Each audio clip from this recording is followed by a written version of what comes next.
पंजाब में कई सिंगर आए, कई गए, लेकिन 29 मई 2022 को जब गोलियां चलीं, तो वो सिर्फ एक कलाकार पर नहीं चलीं। नहीं, वो एक आवाज को शायद हमेशा के लिए चुप कराने की एक साजिश थी। और वो साजिश अगर हम देखें तो पूरी तरह नाकाम रही। बिल्कुल, क्योंकि सिद्धू मूसेवाला की कहानी में मौत अंत नहीं है, वो एक नई शुरुआत थी।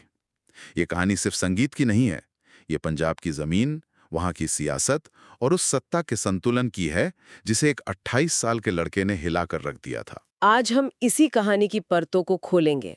हमारे पास जो जानकारी है, उसके आधार पर हम ये समझने की कोशिश करेंगे कि सिद्धू मूसेवाला का उदय कैसे हुआ, सिस्टम से उसका टकराव इतना सीधा क्यों था और वो क्या वजह है कि उसकी आवाज आज भी इतनी जोर से गूंजती है। तो चलिए शुरू करते हैं उस जगह से जहां ये सब शुरू हुआ। गांव मूसा, मनसा, पंजाब। असली नाम शुभदीप सिंह सिद्धू।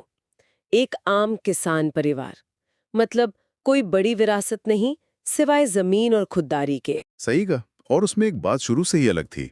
जो लोग उसे जानते थे वो कहते हैं वो चुप नहीं रहता था। ये सुनने में बहुत साधारण सी बात लगती है, पर असल में यही तो उसके पूरे सफर का सार है ना। हाँ, और ये सिर्फ बोलना नहीं था, ये बेबाकी थी। कॉलेज के दिनों में जब उसने लिखना शुरू किया तो वो कोई मीठे मीठे गाने नहीं लिखना था। नहीं, बिल्कुल नहीं। वो पंजाब के गांव की असलियत लिख रहा था। जमीन पे कब्जे, जाति का गुरूर और नौजवानों का वो गुस्सा जो सिस्टम में कहीं फिट नहीं हो पा रहा था। तो यहीं पर मूसेवाला का डीएनए तैयार हो रहा था। अनफिल्टर्ड, निडर। और जो सत्ता में बैठे हैं उनके लिए खतरनाक। उसकी शुरुआती गानों में एक बात जो सबसे अलग थी, वो थी जाति और जमीन पर खुलकर बात करना। जब उसने माय ब्लॉक जैसे गानों में अपने जट होने की पहचान को इतने जोर शोर से रखा, तो उसने पंजाब के सदियों पुराने समीकरणों को सीधे सीधे चुनौती दे दी। ये एक बहुत बड़ा पॉइंट है। उसने अपनी पहचान को एक कमजोरी नहीं बल्कि अपनी सबसे बड़ी ताकत की तरह पेश किया। उसने कहा, मैं जैसा हूं यही मेरी पहचान है। बिल्कुल। और इस एक बात ने पंजाब के युवाओं के एक बहुत बड़े वर्ग को सीधे उससे जोड़ दिया, जिन्हें लगता था कि उनकी आवाज कोई सुन ही नहीं रहा। तो वो पंजाब में अपनी जगह बना रहा था, लेकिन फिर वो अचानक कनाडा चला गया। ये सवाल हमेशा आता है कि उसे कनाडा जाने की जरूरत क्या थी? क्या यहाँ मौके खत्म हो गए थे?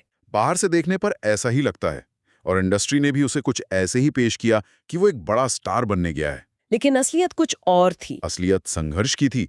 उसके उस दौर के इंटरव्यूज देखें तो वो साफ कहता था कि वो वहां एक स्टूडेंट था, अपने खर्चे निकालने के लिए ट्रक चला रहा था, पार्ट टाइम नौकरियां कर रहा था। तो ये ग्लैमर ट्रिप नहीं थी। बिल्कुल नहीं।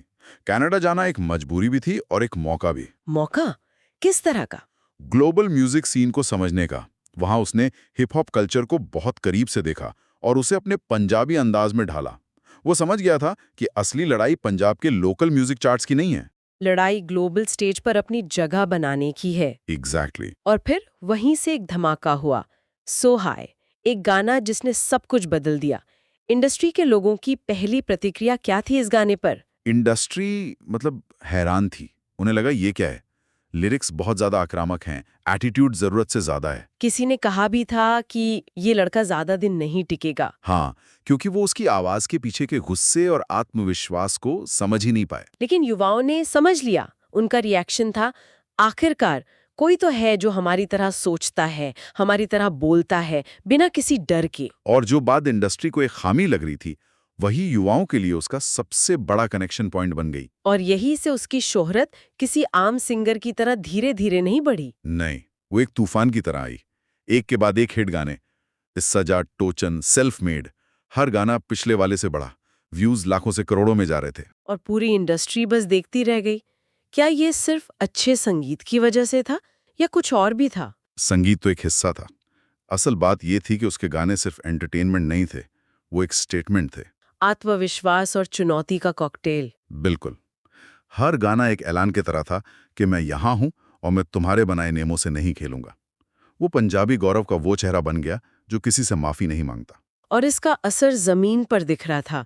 ये सिर्फ डिजिटल व्यूज नहीं थे, ये एक जुनून बन रहा था। जुनून से भी बढ़कर इसे कल्ट फॉलोइंग कहना ज्यादा सही होगा। वो ट्रैक्टर वाला किस्सा तो बहुत मशहूर है। हाँ, कि कैसे एक बार फैंस ने उसके गांव के बाहर ट्रैक्टरों की इतनी लंबी लाइन लगा दी थी, सिर्फ उसकी एक झलक पाने के लिए, कि कई किलोमीटर का जाम लग गया। गांवों की दीवारों पर उसकी तस्वीरें, ट्रैक्टरों पर उसके स्टिकर्स, बच्चे उसके चलने का स्टाइल कॉपी कर रहे थे। ये दीवानगी सिर्फ गानों के लिए नहीं थी, ये उस इंसान के लिए थी जो उनकी आवाज बन गया था। मुझे लगता है यहीं से उसके टकराव की असली शुरुआत हुई। बिल्कुल, जब आपकी कही हर बात लाखों लोग सुनते हैं और मानते हैं, तो आप सिस्टम के लिए खतरा बन जाते हैं। और उसने बोलना शुरू कर दिया। हाँ, अपने गानों और इंटरव्यू में राजनीतिक टिप्पणियां करनी शुरू कर दी, अथॉरिटी पर सीधे सवाल उठाए। वो किसी से डर नहीं रहा था। और सिस्टम को ऐसी सीधी चुनौती पसंद नहीं आती। उस पर केस हुए, आर्म्स एक्ट के तहत मामले दर्ज हुए। उसे चेतावनियां मिली, लेकिन उसकी प्रतिक्रिया क्या थी? उसने एक और गाना निकाल दिया जो सिस्टम को और ज्यादा चुनौती दे रहा था। उसका स्वभाव ही था, मैं झुकता नहीं। और ये एटीट्यूड उसके फैंस को और भी मजबूत कर रहा था। उन्हें लग रहा था कि ये हमारा बंदा है जो हमारे लिए लड़ रहा है।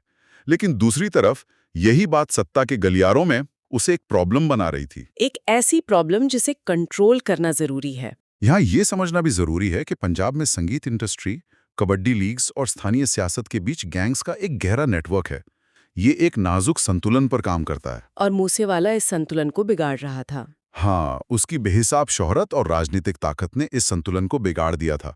वो किसी एक गैंग के कंट्रोल में नहीं था, वो खुद एक पावर सेंटर बन रहा था। और फिर उसने एक ऐसा कदम उठाया जिसने इस टकराव को आमने सामने की लड़ाई में बदल दिया। वो सियासत में आ गया। ये फैसला बहुतों के लिए हैरान करने वाला था।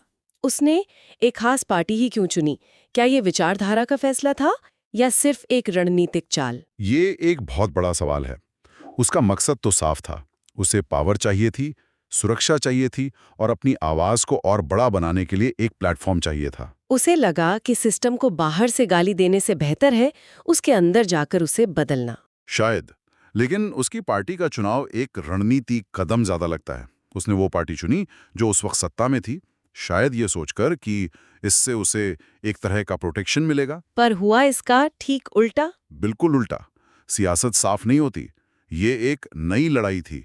यहाँ पुराने दुश्मनों के साथ साथ नए दुश्मन भी बन गए। अब वो सिर्फ एक कलाकार नहीं था जो सिस्टम पर टिप्पणी कर रहा था। अब वो खुद उस सिस्टम का हिस्सा बनने की कोशिश कर रहा था। वो चुनाव हार गया, लेकिन उसने लाखों वोट हासिल किए। इसका क्या मतलब था? इसका मतलब था कि वो सिर्फ एक भीड़ खींचने वाला कलाकार नहीं, बल्कि एक असली राजनीतिक ताकत था। हार के बावजूद? हार के बावजूद उसकी राजनीतिक अहमियत कई गुना बढ़ गई थी। और ये बात कई लोगों के लिए पहले से भी ज्यादा खतरनाक थी। अब खतरा सिर्फ उसके गानों से नहीं, उसकी जमीनी पकड़ से था। और फिर? वो दिन आया 29 मई 2022। जो हुआ वो पंजाब के इतिहास में एक काले दिन की तरह दर्ज हो गया। दिन दहाड़े पब्लिक रोड पर दर्जनों गोलियां। बचने का कोई मौका ही नहीं था। ये कोई टिपिकल गैंग वॉर जैसा नहीं था। नहीं, ये एक सोची समझी प्लान की हुई हत्या थी। पूरा पंजाब, पूरा देश सन्न रह गया।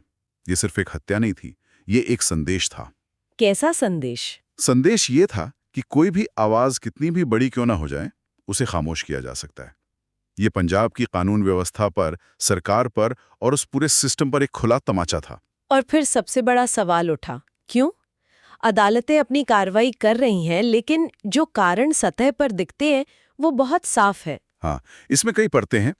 गैंग राइवलरी की बात सबसे पहले आई, और ये सच का एक हिस्सा है, पर सिर्फ एक हिस्सा। मतलब ये सिर्फ गैंग की लड़ाई नहीं थी। अगर ये सिर्फ गैंग की लड़ाई होती तो शायद इतने बड़े पैमाने पर ना होती।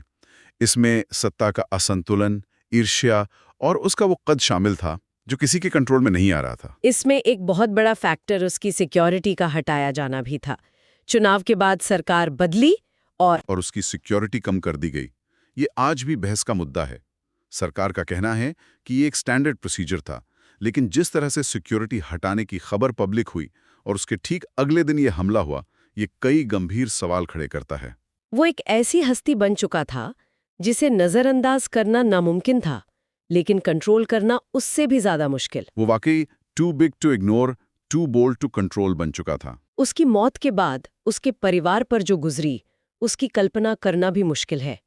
उसके पिता और माँ आज भी इंसाफ के लिए लड़ रहे हैं। और ये लड़ाई सिर्फ उनके परिवार की नहीं है, ये उन लाखों फैंस की लड़ाई बन गई है। उसकी माँ आज भी कहती हैं, मेरा बेटा सिर्फ गायक नहीं था, वो एक आवाज था, एक सोच था। और न्याय आज भी एक बहुत बड़ा सवाल बना हुआ है। तो एक तरफ उसकी हत्या एक संदेश थी, लेकिन सवाल यह है कि क्या वो संदेश काम कर गया? क्या उसकी आवाज सच में खामोश हो गई? यही इस कहानी का सबसे दिलचस्प मोड़ है। उसे मारने वाले शायद ये सोचते थे कि उसके साथ ही उसकी आवाज भी दफन हो जाएगी। लेकिन हुआ ठीक इसका उल्टा। आज भी सिद्धू मूसेवाला म्यूजिक चार्ट्स पर है, दीवारों पर है, ट्रैक्टरों पर है और युवाओं की टी शर्ट्स पर है। मौत ने उसे खत्म नहीं किया, मौत ने उसे एक मिथ बना दिया, एक अमर कहानी। वो अब एक इंसान नहीं, एक विचार बन चुका है। उसके पुराने गाने आज नए मतलब के साथ सुने जाते हैं। उसका गाना द लास्ट राइड, जो उसने अपनी मौत से कुछ ही दिन पहले रिलीज किया था, आज एक भविष्यवाणी की तरह लगता है। उसकी मौत ने उसकी कला को एक नई जिंदगी दे दी है। सिद्धू मूसेवाला का सबसे बड़ा सच शायद यही है, उसे चुप कराने की कोशिश की गई, पर उसकी आवाज मरने के बाद पहले से कई गुना ज्यादा तेज हो गई। वो पहले से ज्यादा प्रासंगिक, पहले से ज्यादा ताकतवर हो गया। और यहीं पर हम सबको रुककर सोचना चाहिए कि जब एक कलाकार, एक आवाज मरने के बाद भी पूरे सिस्टम को असहज और बेचैन रखे, जब उसकी तस्वीरें आज भी सत्ता के लिए एक चुनौती बनी हुई हैं, तो ये सोचने वाली बात है कि वो सिर्फ एक सिंगर तो नहीं हो सकता। बिल्कुल। सिर्फ एक कलाकार के उदय और पतन की कहानी नहीं है, ये आज के समाज का आईना है। सवाल ये है कि हमारा समाज ऐसी बेबाक आवाज़ों के साथ क्या करता है? क्या हम उन्हें सहन कर पाते हैं या उन्हें खामोश करने की कोशिश करते हैं, ये जाने बिना कि कुछ आवाज़ें खामोश होने के बाद और भी बुलंद हो जाती हैं।